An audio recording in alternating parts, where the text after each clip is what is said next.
के जिसको आरएसएस कहता है उसके प्रोग्राम को रोकने के लिए आप इतनी कोशिश क्यों करते हैं?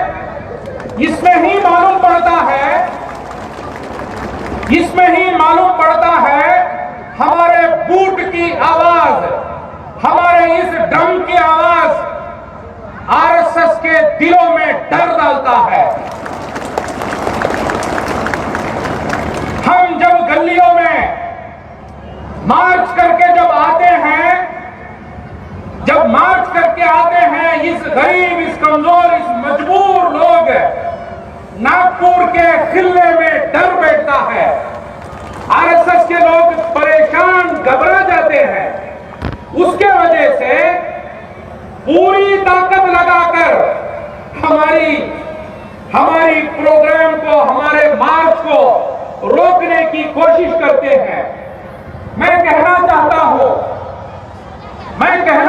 हूं, आप कितनी भी कोशिश कर लो, ये मजलूमों की आवाज, ये कुचले गए मुसलमानों की ताकत आपको एक दिन उखाड़ कर फेंकने वाली है इंशाअल्लाह। भाइयों, पिछले 7 सालों से जैसा बीजेपी की सरकार आई है, ये बीजेपी की सरकार नहीं, ये आरएसएस की सरकार है। ये सरकार आने के बाद क्या हुआ, क्या चल रहा है हमारे देश में?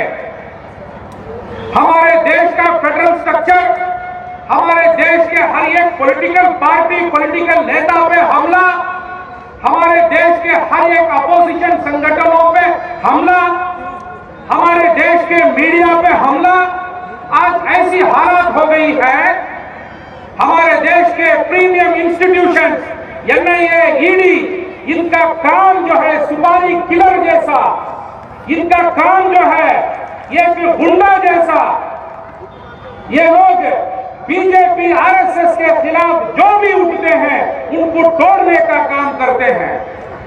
हम देखें, जब तमिलनाडु का इलेक्शन हुआ तो फौरन ईडी, पूरा जो संगठन, पूरा संस्था जो है स्टालिन के खिलाफ, उनके खिलाफ काम करने में लग जाती है। हम देखते हैं जब बंगाल का इलेक्शन हुआ, पूरी संस्थाएं मिलकर तृणमूल कांग्रेस को बदनाम करने में, और यहां तक यहां का जो है गुंडा राज चल रहा है, यहां जंगल राज चल रहा है बोलकर बदनाम करके यहां की सरकार को तोड़ने में और पैसों को पानी जैसा बहकर यहां के गरीब लोगों को खरीदने में, और ऐसा ही काम पूरे देश में आज बीजेपी, आरएसएस के जानिब से किया जा रहा है। यहां तक हम देख सकते हैं पूरा देश को कमजोर करके इस ये कैंसर आरएसएस अपने कब्जे में हमारे देश को लेना चाहता है। इस रास्ते में कांटा बनकर, कोई तट बनकर एक संगठन खड़ा है जो कभी कॉम्प्रोमाइज नहीं करेगा, कभी इनके आगे सर नहीं झुकाएगा, कभी इनके हाथ में हाथ नहीं मिलाएगा। वो पीएफआई है, वो पॉपुलर फ्रंट ऑफ इंडिया है, इसको आरएसएस जानता है।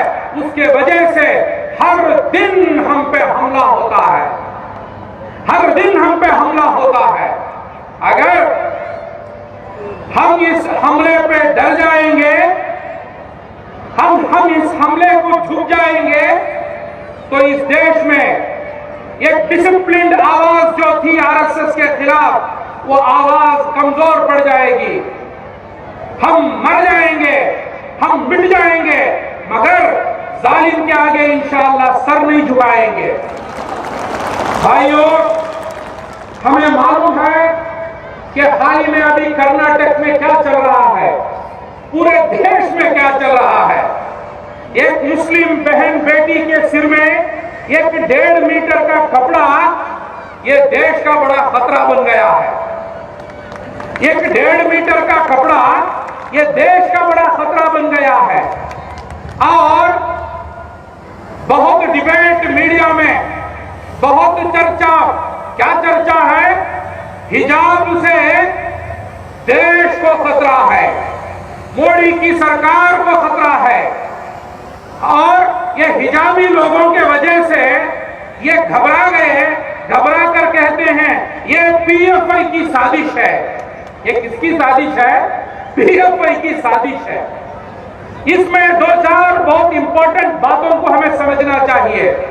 तकरीबन 2 महीने से उडुपी के मेरे बहन बेटियां हिजाब के लिए, अपना इंसाफ के लिए, अपना फंडामेंटल राइट के लिए ये लोग आवाज बुलंद करते थे। उनको स्कूल से, उनको कॉलेज से बाहर रोका गया, उनको अंदर जाने से रोका गया। बाद में जैसा जैसा ये मामला बड़ा होता आया, आने के बाद मुसलमानों ने फैसला लिया, हम कोर्ट को जाएंगे। We will go to the court because we have faith in the system. हमें इस देश के न्यायपालिका पे आज भी भरोसा है। इस भरोसा रखकर हम कोर्ट को गए। जब हम कोर्ट को गए, ये जालिम आरएसएस ने क्या किया? एक ड्रामा को कोरियोग्राफ किए। क्या ड्रामा है? पूरे हिंदू लड़कों को अपने खांधे पर जाफरानी शाल पिनाकर वो स्कूल्स को, कॉलेजेस को भेजकर बोले कि ये मुसलमान हिजाब पहनेंगे तो हम जाफरानी टोपी पहनेंगे, शाल पहनेंगे, वो पहनेंगे। हमें मुसलमानों को उसमें कोई इतराज नहीं, आप क्या पहनना चाहते हो पहनो, we have no issues with it. मगर हमारा कुरानिक, रिलीजियस फ्रीडम, हमारा फंडामेंटल राइट को एक कल्चरल के मामले के साथ मिलाकर आरएसएस ने साजिश किया कोर्ट को दबाव डालने का। They want to pressurise the court, हमारे देश के कोर्टों पे दबाव डाले। अभी कोर्ट का हालात ऐसा हो गया कि कोर्ट बोलता है कि आप भी हिजाब मत पहनो, वो भी शाल नहीं पहनेंगे। हम इंसाफ पूछकर कोर्ट में जाते हैं, कोर्ट कहता है आरएसएस का दबाव है, इन जालिमों के दबाव के वजह से आप भी हिजाब मत पहनो। ये कितनी बड़ी नाइंसाफी है, ये कितना बड़ा जुल्म है ये। और हम देखते हैं मीडिया में आके बैठकर दिन रात कुरान को पकड़कर जो जालिम जो दुश्मन दिन रात कुरान को आतंक का किताब कहने वाले, वही लोग आके कहते हैं सूरह निसा में सिर पे कपड़ा डालने का कोई कुरान में आदेश तो नहीं है। कौन? जो लोग कल के दिन तक कुरान के दुश्मन थे, वो आज आके कहते हैं कि कुरान में तो नहीं है। तो इन जालिमों को, इन मुनाफिकों को मैं कहना चाहता हूं, आप आकर हमें कुरान पढ़ाएंगे, आप आकर हमें हदीस पढ़ाएंगे और आप आके हमें दीन सिखाएंगे। हम पॉपुलर फ्रंट के लोग कहना चाहते हैं, हमारी शरीयत में हम कभी किसी की मुदाखिलत को बर्दाश्त नहीं करेंगे, किसी की मुदाखिलत को बर्दाश्त नहीं करेंगे। हिजाब था, हिजाब रहेगा, हिजाब इंशाअल्लाह क़यामत तक हम पहनेंगे। इसको कोई आरएसएस की साजिश रोक नहीं सकती है। और भाइयों, जब ये मामला आता है, जब ये मामला बढ़ता है, तो मुसलमान के बहुत सारे लीडर्स, मुसलमान के बहुत सारे उलेमा डर जाते हैं, परेशान हो जाते हैं, होकर कहते हैं अरे भाई कॉम्प्रोमाइज तो कर लो, कॉम्प्रोमाइज तो कर लो। कॉम्प्रोमाइज में आरएसएस के साथ कोई मसला हल तारीख में नहीं हुआ और होने वाला भी नहीं है। आपके बंगाल में लड़ने के वजह से यहां के सीएम को जीत मिली, नहीं लड़ते तो क्या मिलता? यही तारीख हमारे किसान लड़ने के वजह से जीत मिली, नहीं लड़ते तो क्या मिलता? नहीं लड़े तो हार मिलेगा। और आरएसएस मुसलमानों पे दबाव डाल के अपने मतलब को, अपने मकसद को पूरा करने का जो आर्ट है, उस आर्ट को वो लोग सीख चुके हैं। आपको दबाव डालेंगे, आपको डराएंगे। डराते वक्त पर हम हिम्मत के साथ हम आगे बढ़ेंगे तो हमें कामयाबी मिलेगी, वरना हम हर बार हार और शिकस्त को मानना पड़ेगा। अभी हिजाब के मामले में हम देख सकते हैं, जब हमारी बेटी मुस्कान हिम्मत के साथ अपने कॉलेज को गई तो उस वक्त पर 100 के करीब आरएसएस के गुंडे उस बहन को जाकर दबाव डाले, उसको डराए। उस वक्त पर उस बहन ने हिम्मत के साथ, उस बेटी ने हिम्मत के साथ बोली, अल्लाहु अकबर, अल्लाहु अकबर। उस वक्त पर उसका फोटो, उसका वीडियो पूरी दुनिया में आ गया। आने के बाद जो लोग हिजाब पहन के क्यों जाना है, हिजाब पहन के नहीं जाओ, कॉम्प्रोमाइज कर लो, वो कर लो बोलकर बोलने वाले लाइन लगकर उसके घर के आगे खड़े फोटो लेने के लिए उसके साथ। क्या दुनिया है ये, क्या दुनिया है ये। और वो एक अंग्रेजी में कहावत है, जीत के 1000 बाप है, विक्टरी हैज मेनी फादर्स। कभी भी हार जो है ऑर्फन ही रहता है। वैसे ही वो 2 महीने से उडुपी के बहन बेटी जो हिजाब के लिए लड़ रहे हैं, उनके घर को कोई नहीं गया, उनके पूछने के लिए कोई नहीं गया। मगर जब एक वीडियो आया तो उसको मिलने के लिए लाइन लगकर चले गए। हमें इस जमाने को समझना चाहिए, हमें इस जमाने में जो काम कर रहे हैं इसको समझना चाहिए। भाइयों, बड़ा कठिन काम है हमारा, बड़ा मुश्किल काम है हमारा। इस मुश्किल काम को अंजाम देने के लिए बाइन अल्लाह पे भरोसा रखकर, आखिरत पे भरोसा रखकर इंसाफ का मुतालबा हमें करते रहना चाहिए। एक दिन यकीनन हमें कामयाबी मिलेगी, यकीनन हमें जीत मिलेगी। भाइयों, जो पॉपुलर फ्रंट की यूनिटी मार्च को रोकने के लिए जो कोशिश होती है, मैं उनको बोलना चाहता हूं, जब कोविड का सन्नाटा था, लोग हजारों के तादाद में मरते थे, लोग हजारों के तादाद में मरते थे, उस वक्त पर उस डेड बॉडियों को छीने के लिए कोई तैयार नहीं था। उस गरीब के घर में खाना देने वाला कोई नहीं था। उस वक्त पर हजारों की तादाद में उन डेड बॉडियों को लेकर जाके दफन करने वाले कोई थे, वो पॉपुलर फ्रंट के कैडर्स थे, वो पॉपुलर फ्रंट के कैडर्स थे। और उनके साथ दूसरे गरीब मजलूम संस्थाएं थे। वो कैडरों को, वो पॉपुलर फ्रंट को आज रोकने की कोशिश चल रही है। आज उनके यूनिटी मार्च को रोकने की कोशिश चल रही है। इस यूनिटी मार्च को आप 1 साल रोक सकते हैं, 2 साल रोक सकते हैं, मगर एक दिन ये यूनिटी मार्च इंशाअल्लाह दिल्ली में होने वाला है, इंशाअल्लाह दिल्ली में होने वाला है।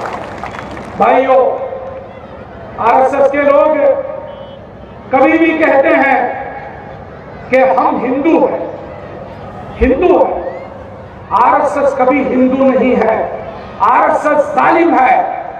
ये लड़ाई हिंदू और मुसलमान के दरमियान की लड़ाई नहीं है। ये लड़ाई हिंदू और ईसाई के दरमियान की लड़ाई नहीं है। आरएसएस इसको हिंदू मुसलमान की लड़ाई बनाने चाहता है, इसको हिंदू क्रिश्चियन की लड़ाई बनाना चाहता है। हमें इस लड़ाई जालिम और मजलूम के दरमियान की लड़ाई बनाना है। ये जालिम आज सत्ता में आकर अपना जुल्म कर रहे हैं, अपना जुल्म।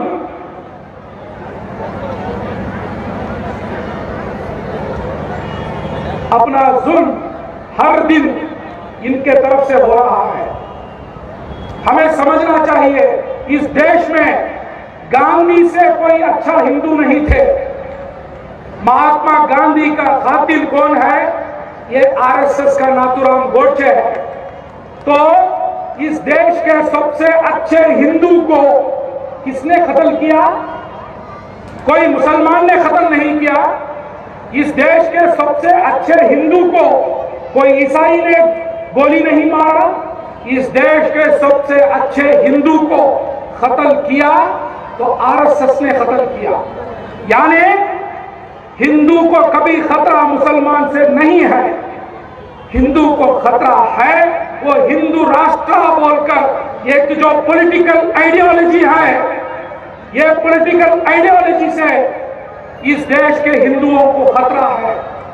इस देश के पिता महात्मा गांधी, उनके खातिल आरएसएस के लोग हैं। भाइयों, आज हम इस रास्ते में जब काम करते हैं, बहुत सारे लोग हमारे खिलाफ बात करते हैं, हमारे खिलाफ बोलते हैं,